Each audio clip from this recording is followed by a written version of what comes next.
hit us up when she call back when she's ready, and we'll just talk until she calls us, and we can bring her in then. Yeah, I'm fine with that. Yeah, she has a long history of hip hop on the West Coast. Lonzo is the godfather West Coast. She is the West Coast goddess. That is, something that has been coined to her, and she has a long history of the good life. There's a lot of, I've heard a rumor that Outkast tried to sign her, so I want to talk about that. I mean, she was into the poppin' scene in the early 2000s. There she is. Hey, baby. What it do, love? What it do with you? I had to walk outside. I'm still at this conference. That's the reason I'm out here in Ventura. Okay. I won't keep you long. I just told my boys we'll have you on the show for a hot minute. We was having such a good conversation. I wanted to continue. Oh, I could have talked to you another 45 minutes to an hour. Okay. We were talking about a real way. We were talking about music earlier today. She called me looking for somebody's number, and we got to talking about the game and the industry currently today. And man, it's just good to hear somebody agree with you. They ain't trying to cancel your ass. I get canceled a lot. If I could, they be trying to cancel my black ass. I'm too old to cancel. Fuck y'all. Okay. Okay, that part. And that's what they don't. Sometimes they don't want to hear the truth. Not that real. Not that mother father and push you along into something nice type shit. They don't want to hear that. They don't want to hear that, baby, because you don't agree with what they're doing, and that. My job is not to agree. My job is to guide you to the best of my ability. Okay. Come on now. I mean, I got somebody right now. It's like, yeah, I want to do a project with you. And I'm gonna have Cam and what was it? God, just all the people, all the West Coast people with pimps and and I was like, you must not know me. You must not know my music if that's who you're gonna put me with. But I get you. I get you're trying to get me to fit into something that's going to make money and get me touring. I understand what you're doing, but you don't know me well enough to fit me in those realms. It's not gonna. That's not gonna work. You know.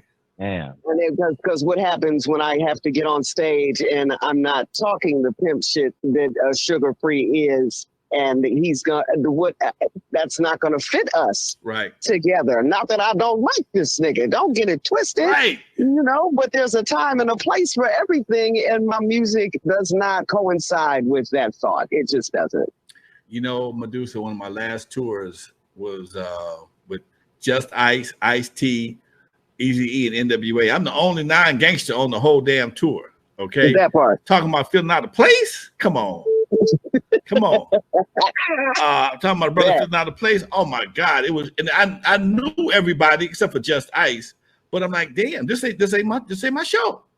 See, okay, and on some hip hop shit, I'll go on with Strong Arm Steady. Yeah, Planet Asia, Alchemist, that type of shit. I'm hip hop. I get that. Right. But I'm also funk. So the funk that I fuck with is a Kamasi, the Georgia Ann Muldrow. Right. You know what I mean? Right, so, I can't dumb myself down after I've lifted these people up.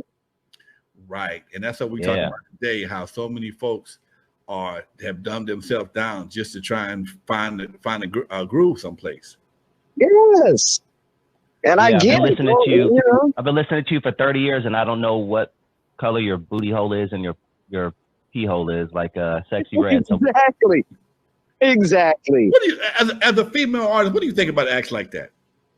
I mean, I look at it like this. There was a strip club moment, and typically a strip club was like Richard Pryor. That was something you did in private.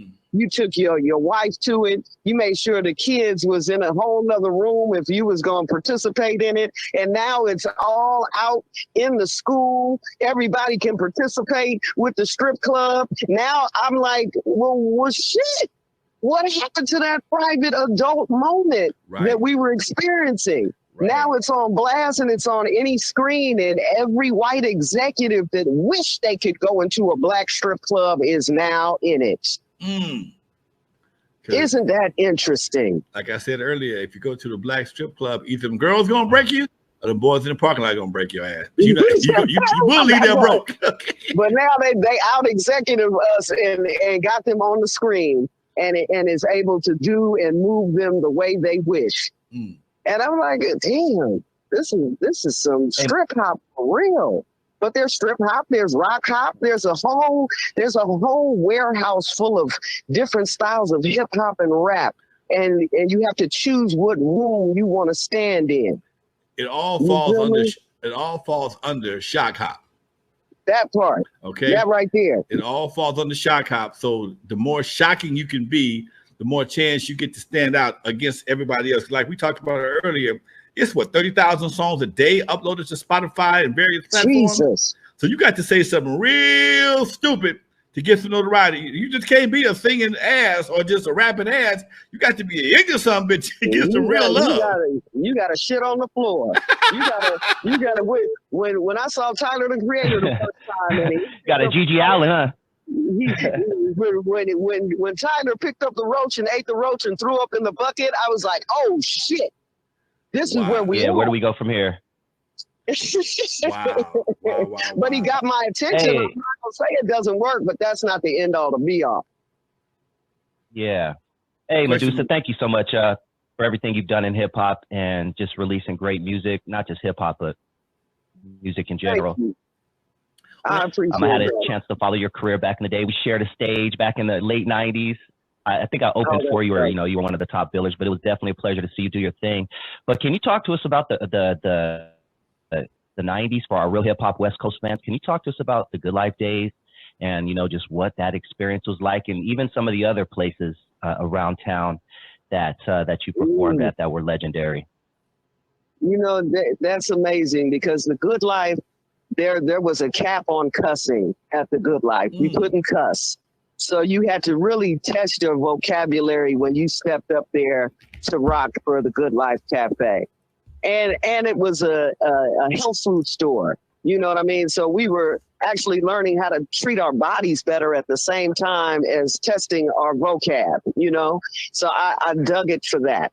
And then there was Project Blowed after that, where the folks got grown and felt like I could do this on my own. So the cussing was back into it. And you started kind of please passing the mic to folks that were D-grade, that eventually played with us in our sandbox for so long that we let them get down when they were still not but D and C grade MCs. You know what I'm saying? But back in the day, you did have the El Rey Theater. Right. You could mix a little bit of R&B, a little bit of funk with your hip hop at these types of spots. I have done shows in Hollywood where I'm opening for Snoop and Corrupt in them, and I'm saying something completely different that the women still dug, regardless of whether or not it was some gangster shit. You know what I'm saying? But there was always a place. Is Unity. Unity would mix, Bigga B, God rest his soul, he would mix that hip hop, that LA hip hop with that New York hip hop. And I look forward to that. You know what I'm saying? So those were the type of 90s spots that I really got indoctrinated into hip hop in LA, Man, that was such a good time. My homeboys Packy and Paraganja had a great question, and this is something that I heard also. But was there any truth that Outkast was interested in bringing you on board with them? You know what? We did sign a deal through Karen Mason to Outkast, but we were because we were on the West Coast, they kind of shot us a budget, shot me a budget. Really, it was when I was Dolo, and so me and Coco pulled back together. We were going to do this project, but there was no one to take it and push it where it was supposed to go. There was no PR. PR is so crucial in this game. Oh my God. People, they don't understand. You could put out all the joints that you want, even back then. But if you don't have the proper PR, and you don't have the machine to put you in the tours that make sense to the music that you're conveying, not just relaying, conveying, then it's a tough way to go. You just got, pockets padded, and you have no idea where to take it. You know what I'm saying? So it was an interesting time back then. We were also signed to East West Records. And their A&R back then was growing through something, and the A&R took most of the West Coast artists that they would meet and sign them to some deal in Japan and scoop them up. This A&R got the money from these Japanese investors and he disappeared and left all these West Coast artists hanging like an E Rule, like a King Born. Like, I mean, it was crazy. So, you know, the money game was real back then. And a lot of people got shelved or they got left hanging in that game. You know, so then you got to come back home and say, well, what can I do? All I can do is be myself. So now you're still getting down with the Project Load heads, the Good Life heads, and trying to make enough noise for the underground to make a statement, to still make a statement. And I feel like we are still there.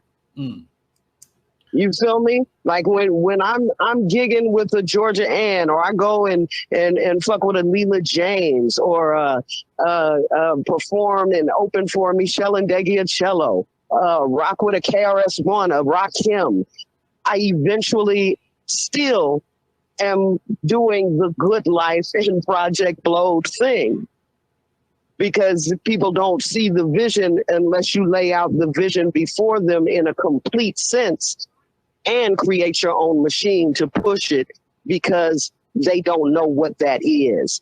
They like fucking with things that if they're not broke, if it ain't broke, don't fix it. Don't fix it. You feel me? You're absolutely correct. So it's executives, they trust the yes man. Like, yeah, that's hot because it's something that you hear. It's something that you've heard before that's out right now. So we know it works. Let's run with that. Right. Right. And that's sad because it's the most unique things that actually make a statement in our life of music. Before there was a George Clinton, there was no George, nothing like it. Nothing like it. Nothing since. Nothing since. Nothing since. Exactly. You can't compare a James Brown to a George Clinton, although they may be funk. Them is two entirely different worlds of funk. Right. So there are different worlds of hip hop that deserve to be heard and seen, or we're cheating the world out of the full experience. Thank you. Thank you. Yeah, that's the realest thing I heard all day. Thank you. That's the strongest thing I heard all month. It ain't but 3 days in the month. Okay. Hey, but I knew she was going to drop you. What was the lady's name that ran the Good Life? I know that was B Hall. B Hall. That's her name. B Hall. Yeah. Yeah. I still talk to her from time to time. Huh? Hey, were you on you were in Moesha, weren't you? Were you in Moesha, Medusa? Yes, I definitely was. I was Lady Lunatic. Oh, I didn't know that. Lady Lunatic and Medusa and Moesha, man. Let me tell you about Medusa from Lonzo's perspective. Before I met Medusa, okay, I heard about Medusa. Okay, I had a group I was working with. They was called 1 in 10, black girl and a white girl, and they love. I'm sorry, I had two groups at my house. I had Body and Soul, and I had 1 in 10. Okay, both these groups. One of the girls from Body and Soul were in the room from me, and 1 in 10 they were just in the studio, and both of them knew of Medusa. Okay, and they told me stories about Medusa that I'm like, what? They told me Medusa got her first record deal all in silver. I'm like, what the fuck? She got all her money in silver. She wouldn't get it in paper money because she's on some spiritual. I'm like, no shit. Who is this Wonder Woman? You know what's funny? It's funny how our stories get convoluted. Okay. I was talking to, I had this Moore brother that I was dating. He was older than me. Okay. And he was telling me that if you sign any contract, you sign it in red and you make sure that they pay you in half dollars or dollars in silver dollars. And they would have to be before the year of 1926. That's when they're actual silver. Okay. And I shared that information with quite a few people, but I never signed the deal and did that. So they took it and they put the E's on it. You know what I mean? Yeah, they put some E's on that shit right there. Yeah, she signed in blood and she had her money in silver. And I'm like, oh, that's shit. hilarious. That's hilarious. I was passing on some insight, and they took it and made a story of it. I had never laid eyes on you till before then. So I'm hearing these stories, and I finally met you. I think I first met you at the Current Affair. You played at the Current Affair one time. Yes. Yes. You came in with a full band, sound system, PA. I mean, the whole 9 yards. And I had done a lot of showcases. I had never done one like this before. Not up there. And she came in and she played one of her old songs, and that's how I fell in love with her. The song was called "This Pussy Is a Gangster." Oh, yes. I remember that song.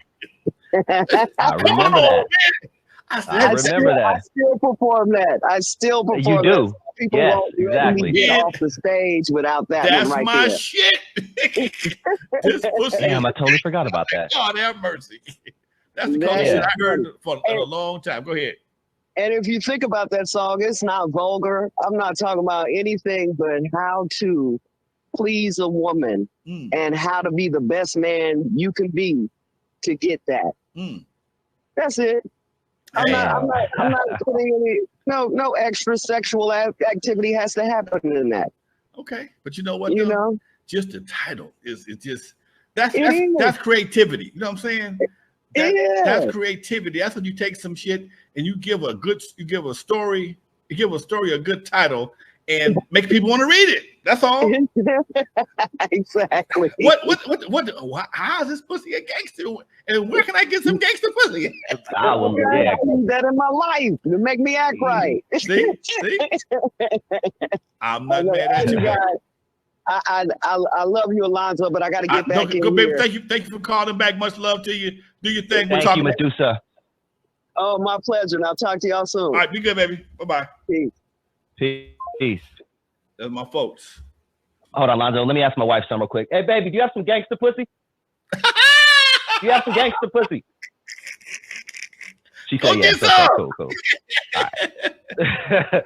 We got 30 minutes, Play. We got 30 minutes. 28 minutes, boy. Hey, that was a pleasure, man. That was a pleasure because she's a gem in hip hop, Lonzo. And I didn't know she performed at the dang Current Affair. That's dope.